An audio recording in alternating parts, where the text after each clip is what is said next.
Hello everyone, this is Radiance biology classes and I am Mudassir Hamid. पिछले video में हमने start किया था अपना बायोटेक्नोलॉजी का दूसरा chapter, that is biotechnology and it's applications. उसमें हमने बात की थी पहले applications of biotechnology in the field of agriculture. दो चीजें मैंने बताई थी पिछले वीडियो में। एक पेस्ट रेजिस्टेंट क्रॉप्स, एग्जाम्पल के तौर पर हमने लिया था बीटी क्रॉप्स को, and we have also talked about nematode resistant tobacco plants, right? How those were produced, कैसे हमने उनको बनाया with the help of genetic engineering. We have discussed all that in our previous video.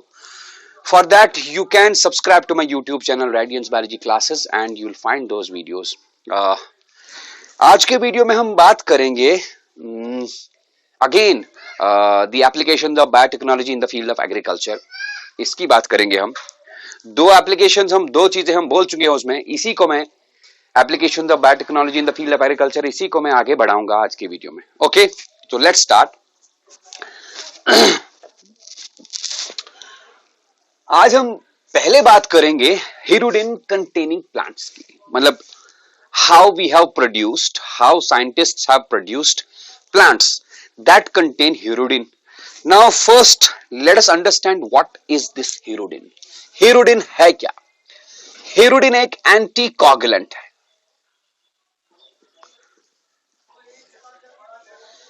Anticoagulant मतलब एक ऐसा chemical substance, एक ऐसा substance जो ब्लड को कोगुलेट नहीं होने देता। आपको पता है अगर ब्लड बाहर आया हमारे ब्लड कैपिलरीज से, तो with the interaction with air and other factors it gets coagulated, right? लेकिन हमको बहुत मेडिकल एस्पेक्ट्स में, मेडिकल फील्ड्स में, मेडिकल ट्रीटमेंट्स में ब्लड ट्रांसफ्यूजन की जरूरत पड़ती है।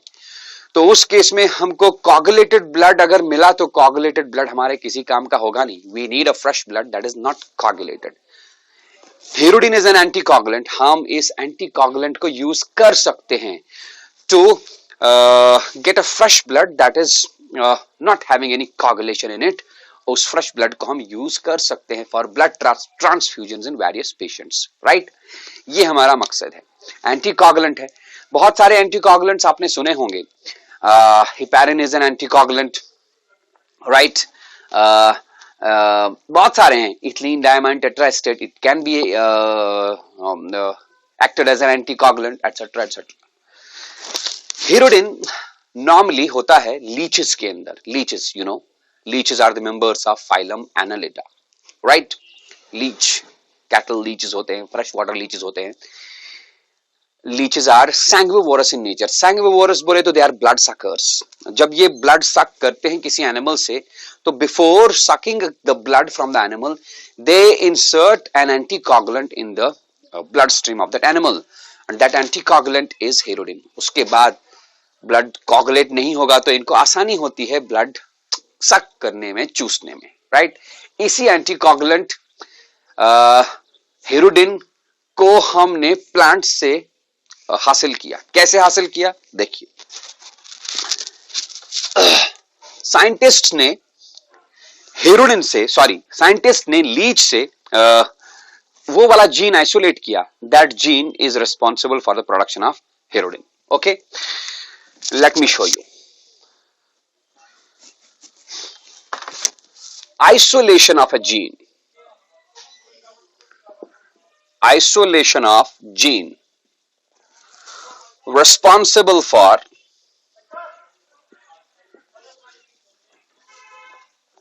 hirudin production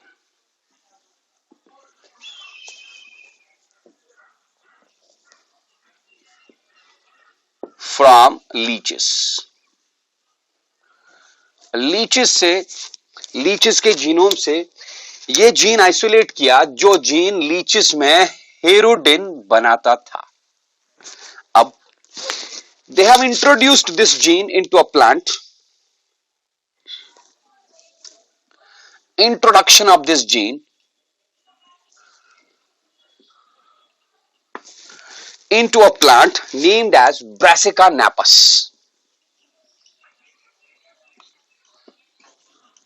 brassica napus brassica campestris की तरह ही एक प्लांट है, मस्टर्ड की तरह ही एक प्लांट है। इससे भी हम, इसके सीड से भी हम ऑयल हासिल करते हैं। इस प्लांट के जीनोम में हेरोडिन प्रोड्यूसिंग जीन इन्होंने इंट्रोड्यूस किया। व्हाट हैपेंड, इस ब्रासिका नेपस प्लांट के अंदर ये जीन एक्सप्रेस हो गया। अब इंट्रोडक्शन कैसे किया इन्होंने, ब्रासिका नेपस के अंदर ये जीन कैसे डाला, we have discussed that in our videos of biotechnology principles and processes. For that, I'm again telling you, you can go to my YouTube channel and you can watch those videos, right? तो brassica napus के genome के अंदर introduce किया हेरोडिन gene, जो निकाला Leach से। अब brassica napus के अंदर ये हेरोडिन जीन क्या किया, ये हेरोडिन जीन ब्रासिका नेपस के अंदर एक्सप्रेस हो गया। Expression of hirudin gene in Brassica napus plants.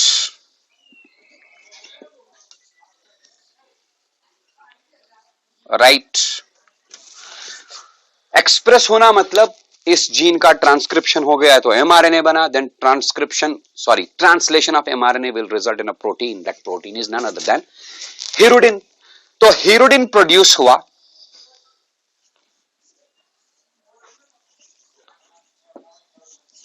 Plant के अंदर, प्लांट सेल्स के अंदर, एंड दिस हेरोडिन गेट्स एक्यूमुलेटेड, ये एक्यूमुलेट होता है inside the seeds.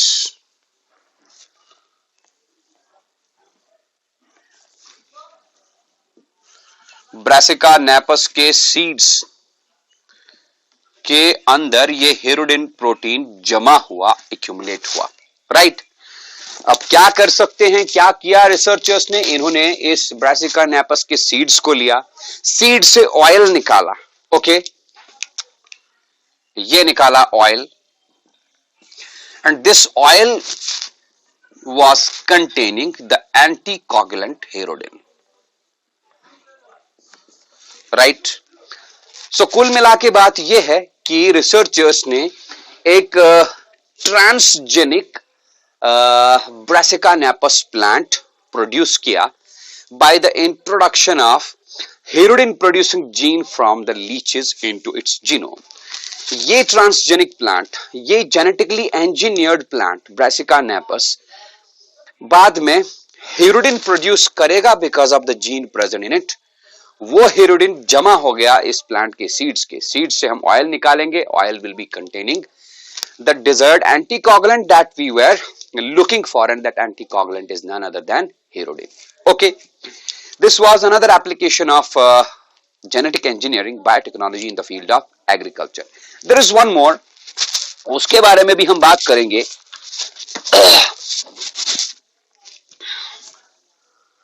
Flavour Savr tomatoes. अब ये क्या चीज है, ये Flavr Savr tomatoes? I will tell you. आपको पता होगा बाजार से हम टमाटर लाते हैं, हम हमेशा कोशिश करते हैं लाल वाला टमाटर लाने की, जो पका होगा टमाटर, राइट। लेकिन अगर हमको टमाटर तुरंत नहीं पकाना होगा, कुछ देर तक रखना होगा घर में, 3 दिन 4 दिन, तो हम कभी भी ये नहीं करेंगे कि हम पूरा पका हुआ टमाटर, लाल टमाटर लाएंगे। फिर हम क्या करेंगे, हम कोशिश करते हैं, सब्जी वाले को बोलते हैं कि भैया थोड़े से ज्यादा पक्के मत दो, थोड़े अगर कच्चे भी होंगे तो चलेगा। ऐसा क्यों करते हैं? क्योंकि हमको पता है कि टमाटर बहुत जल्दी पकने के बाद ये खराब हो सकता है, राइट। इस टमाटर में भैया ऐसा क्या चीज है जिससे ये पकता है, जिससे इसका शेल्फ लाइफ कम होता है? शेल्फ लाइफ मतलब बनने से, प्लांट के ऊपर टमाटर बना, बनने से पकने तक का टाइम, इसको हम शेल्फ लाइफ बोलते हैं। टमाटर का शेल्फ लाइफ कम है, इसलिए इस टमाटर को, क्योंकि शेल्फ लाइफ कम है, इसलिए इस टोमेटो को ट्रांसपोर्ट करना बहुत ही प्रॉब्लमेटिक सीन है। मतलब प्रॉब्लमेटिक सीन क्यों? अगर बहुत दूर तक ट्रांसपोर्ट करना है तो ट्रांसपोर्टर को क्या सोच के ट्रांसपोर्ट करेगा ट्रांसपोर्टर? यही कि यार मुझे जल्दी जल्दी टमाटर को सही जगह पर पहुंचाना है, क्योंकि अगर रास्ते में अटक गया, गाड़ी ट्रैफिक जाम में अटक गई 2 दिन 3 दिन तक, तो ये टमाटर खराब हो सकते हैं। इस चीज को ध्यान में रखते हुए मैकग्रेगर ने टमाटर का शेल्फ लाइफ इंक्रीज करने की सोची by the application of genetic engineering, right. तो पहले हम इस टमाटर की बात करेंगे। So next one is flavor savor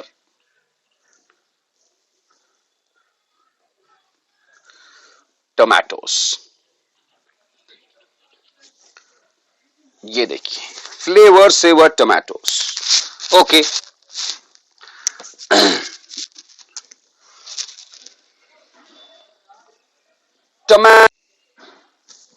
टमाटर के एक्सटर्नल कवरिंग में एक एंजाइम होता है। Tomatoes external covering contain pectin, pectin rich compounds. टमाटर के एक्सटर्नल कवरिंग में पेक्टिन रिच कंपाउंड्स होते, and this pectin rich compounds, these pectin rich compounds are dissolved by an enzyme. The name of the enzyme is polygalacturonase, right? enzyme का नाम polygalacturonase। ये enzyme क्या करता है? ये एंजाइम टमाटर के एक्सटर्नल कवरिंग के ऊपर एक्ट करेगा। क्यों? क्योंकि ये एंजाइम एक्चुअली एक्ट करता है पेक्टिक सब्सटेंसेस के ऊपर। तो जैसे ही ये पॉलीगैलेक्टुरोनेस एंजाइम पेक्टिक सब्सटेंसेस के ऊपर एक्ट करेगा, जो कि टमाटर के वॉल में है, एक्सटर्नल कवरिंग में है, ये उनको डिसॉल्व करेगा। इसलिए टमाटर नरम हो जाता है, सॉफ्ट हो जाता है और पक जाता है, राइट। तो साइंटिस्ट ने किया क्या? किस साइंटिस्ट ने? The name of the scientist was McGregor. McGregor ने टमाटर के जीनोम से वो वाला जीन आइसोलेट किया that is responsible for the formation of polygalacturonase enzyme, right. तो McGregor isolated PG gene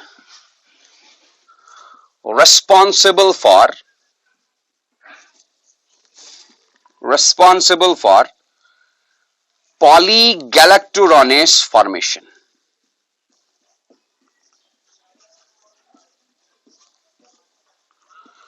Is it okay? इस जीन को मैकग्रेगर ने आइसोलेट किया। उसके बाद इस जीन को इनविट्रो कंडीशन में कन्वर्ट किया into cDNA। I will tell you.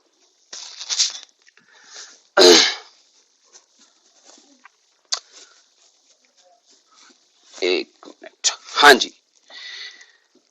इस जीन के ऊपर with the help of respective enzymes इस जीन का ट्रांसक्रिप्शन करा दिया, और ट्रांसक्रिप्शन से निकला mRNA, राइट।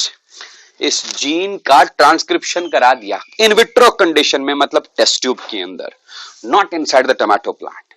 तो mRNA निकला। देन इस mRNA के ऊपर एक और एंजाइम डाल दिया। The name of that enzyme was reverse transcriptase. Again in vitro condition में। रिवर्स ट्रांसक्रिप्टेस रेट्रोवायरसेस में होता है। रिवर्स ट्रांसक्रिप्टेस सेंट्रल डॉग्मा को रिवर्स करता है। सेंट्रल डॉग्मा का यूजुअली मतलब है कि डीएनए से आरएनए बनेगा और आरएनए से प्रोटीन, राइट। लेकिन रिवर्स ट्रांसक्रिप्टेस आरएनए को वापस रिवर्स डायरेक्शन में प्रोसेसिंग कराता है, मतलब आरएनए से डीएनए बनाता है। Okay, let I will show you. ये रहा mRNA। इस mRNA के ऊपर एक डीएनए स्ट्रैंड बन गया with the help of reverse transcriptase enzyme. This DNA strand is known as cDNA। C बोले तो कॉम्प्लीमेंट्री डीएनए। ये सब चीज मैकग्रेगर ने इन विट्रो कंडीशन में किया। इन विट्रो मतलब inside the test tube, outside the living cell और आउटसाइड द लिविंग बॉडी। अब देखिए, अब मैकग्रेगर ने किया क्या? इसने इस सी डीएनए को प्लांट के अंदर इंट्रोड्यूस किया।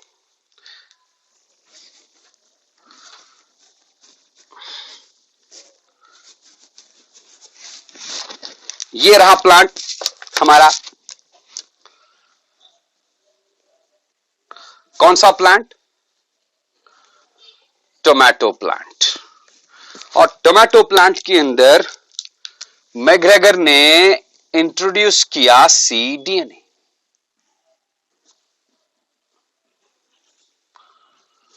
राइट?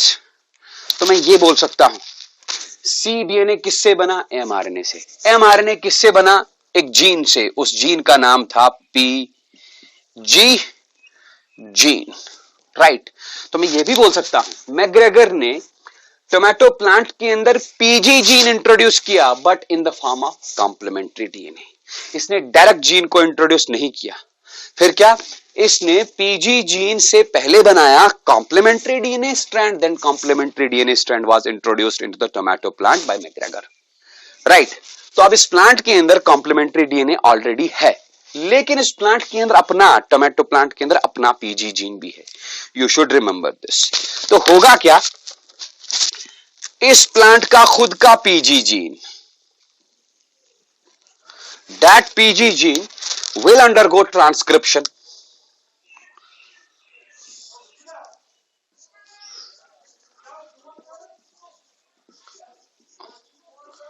और ट्रांसक्रिप्शन से ये पीजी जीन बनाएगा एमआरएनए। नॉर्मल केस है। अब इस एमआरएनए का ट्रांसलेशन होने वाला होगा। ट्रांसलेशन होगा तब जाके बनेगा एंजाइम पॉलीगैलेक्टोरानेस, और वही पॉलीगैलेक्टोरानेस इस टोमेटो प्लांट के ऊपर जो वॉल होता है टोमेटोज में, पैक्टिक सब्सटेंसेस होते हैं उसमें, उसको डिसॉल्व करेगा। लेकिन उससे पहले ही ये जो सी डीएनए है, ये सी डीएनए आके यहां पर बाइंड हो जाएगा like this. C DNA will bind with the mRNA. सवाल ये है कि ये सी डीएनए एमआरएनए के साथ बाइंड क्यों होगा भाई? व्हाई? आप देखिए, सी डीएनए हमने कहां से लाया? एक एमआरएनए से। वो एमआरएनए कहां से बना? पीजी जीन से। आपको पता होगा, यहां पर मैं थोड़ा सा दिखाने की कोशिश करूंगा। अगर ये एक जीन है, जीन में 2 स्ट्रैंड्स हैं,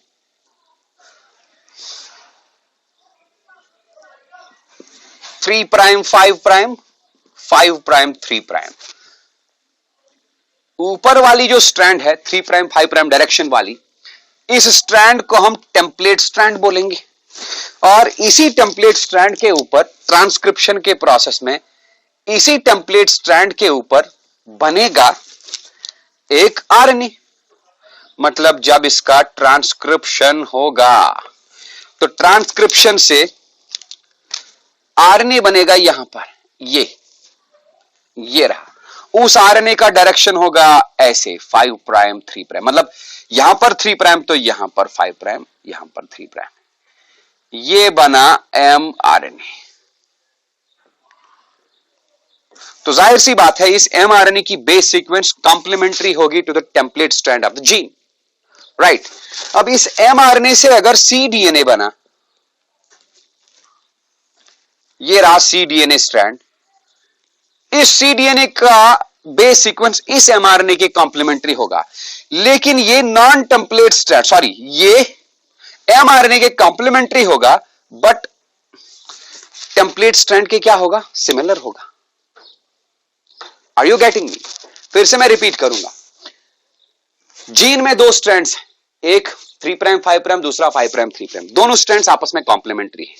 जब टेम्पलेट स्ट्रैंड के ऊपर एमआरएनए बना, इस एमआरएनए का बेस सीक्वेंस टेम्पलेट स्ट्रैंड के कॉम्प्लीमेंट्री होगा और नीचे वाली नॉन टेम्पलेट स्ट्रैंड के सिमिलर होगा। यही एमआरएनए का जब सी डीएनए बना तो सी डीएनए एमआरएनए के कॉम्प्लीमेंट्री होगा। एमआरएनए खुद किसके कॉम्प्लीमेंट्री था? टेम्पलेट स्ट्रैंड के, मतलब सी डीएनए टेम्पलेट स्ट्रैंड जैसा ही होगा। वही मैंने यहां पर बताया।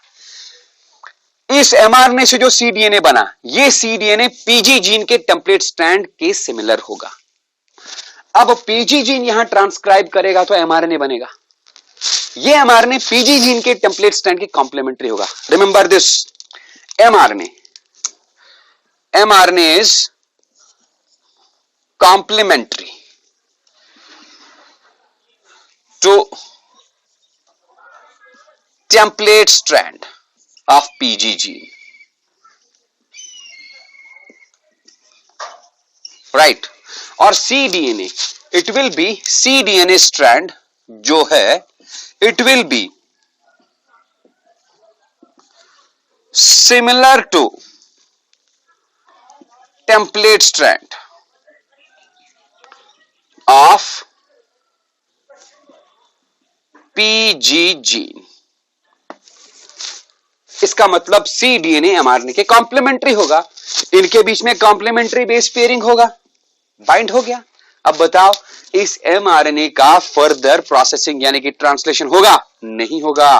सो no translation of this mRNA। अब ट्रांसलेशन नहीं होगा तो no poly galacturonase enzyme. Polygalacturonase enzyme बनेगा ही नहीं। अगर पॉलीगैलेक्टोरानेस एंजाइम बनेगा नहीं तो टमाटर के ऊपर जो पैक्टिक सब्सटेंसेस वॉल में होते हैं उनको डिसॉल्व कौन करेगा? Will remain. इसका life shelf life sorry therefore shelf life of the tomato is increased.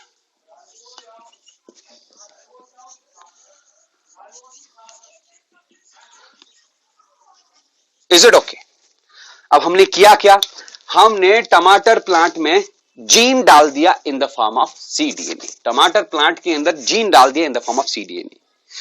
ये cDNA कॉम्प्लीमेंट्री होगा to the mRNA that is produced from the PG gene of the tomato. Tomato plant का जो खुद का PG gene है उससे जो mRNA बनेगा इस mRNA के कॉम्प्लीमेंट्री होगा cDNA जो हमने इसके अंदर डाला है। कॉम्प्लीमेंट्री को हम एंटीसेंस भी बोलते हैं, एंटीसेंस, राइट। सिंस mRNA के ऊपर cDNA एंटीसेंस cDNA बाइंड हो गया, therefore this technology is also known as antisense RNA technology. Antisense RNA technology, right? So कुल मिला के बात यह है कि मैकग्रेगर ने जो टोमेटोज प्रोड्यूस किए, ट्रांसजेनिक टोमेटोज कंटेनिंग cDNA, उन टोमेटोज का शेल्फ लाइफ इंक्रीज हुआ। बट इसने प्रोड्यूस कैसे किए? He produced the increased shelf life tomatoes. He produced the tomatoes having increased shelf life with the help of a technology. The technology is known as antisense RNA technology. इस technology में किया क्या जाता है? Tomato plant के अंदर एक gene डाला जाता है PG gene, but in the form of cDNA, right? In the form of cDNA। मतलब ये जो प्रोसेस उन्होंने किया, ये प्रोसेस उन्होंने इन विट्रो कंडीशन में किया हुआ था। ये cDNA इस PG जीन से बनने वाले mRNA के कॉम्प्लीमेंट्री होगा तो बाइंड होगा, देयरफॉर mRNA का ट्रांसलेशन ही नहीं होगा तो पॉलीगैलेक्टोरानेस एंजाइम बना ही नहीं, देयरफॉर टोमेटोज सॉफ्ट होंगे नहीं, उनका शेल्फ लाइफ इंक्रीज हो जाएगा, उनको ट्रांसपोर्ट करने में आसानी होगी। Is it okay? Another application of this genetic engineering or biotechnology in the field of agriculture is the production of golden rice. Golden rice. Color इसका golden नहीं है, but little bit yellowish है। Why yellowish? Because this golden rice is rich in provitamin of A. Vitamin A जिसको हम retinol भी बोलते हैं।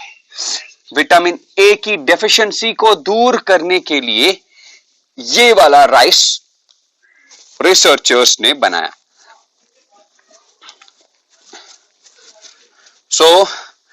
जब रिसर्चर्स ने देखा कि most of the third world countries में लोग विटामिन ए की डेफिशिएंसी से जूझ रहे हैं, तो उन्होंने क्या सोचा कि हम क्यों ना राइस की एक ऐसी वैरायटी बनाएं जिसके अंदर विटामिन ए हो। तो व्हाट दे डिड, इन्होंने, मैं यहां लिखूं golden rice, golden rice. Researchers ने किया क्या? इन्होंने गाजर से बीटा कैरोटीन बनाने वाला जीन आइसोलेट किया। They isolated a gene responsible for the formation of beta carotene, right? आपको मैं बता दूं, गाजर के अंदर बीटा कैरोटीन बहुत ज्यादा होता है, that's why those carrots are orange in colour. Beta carotene gene को आइसोलेट किया, देन इन्होंने बीटा कैरोटीन जीन को इंट्रोड्यूस किया इनटू द राइस प्लांट्स। तो जाहिर सी बात है इन राइस प्लांट्स के अंदर बीटा कैरोटीन जीन का एक्सप्रेशन हुआ। बीटा कैरोटीन जीन एक्सप्रेस फिर से वही, पहले ट्रांसक्रिप्शन फिर ट्रांसलेशन। एक्सप्रेस होने के बाद राइस प्लांट्स के अंदर बहुत सारा बीटा कैरोटीन आया। Rice plants having beta carotene, यही बीटा कैरोटीन जो है it is the pro vitamin of vitamin A. Pro vitamin मतलब प्रिकर्सर, यानी कि बीटा कैरोटीन से ही विटामिन ए बनेगा। Is it okay?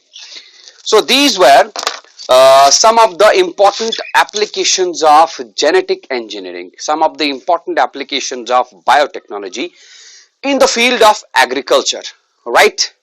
इसके बाद हम पढ़ेंगे applications of genetic engineering, applications of biotechnology in the field of medicine।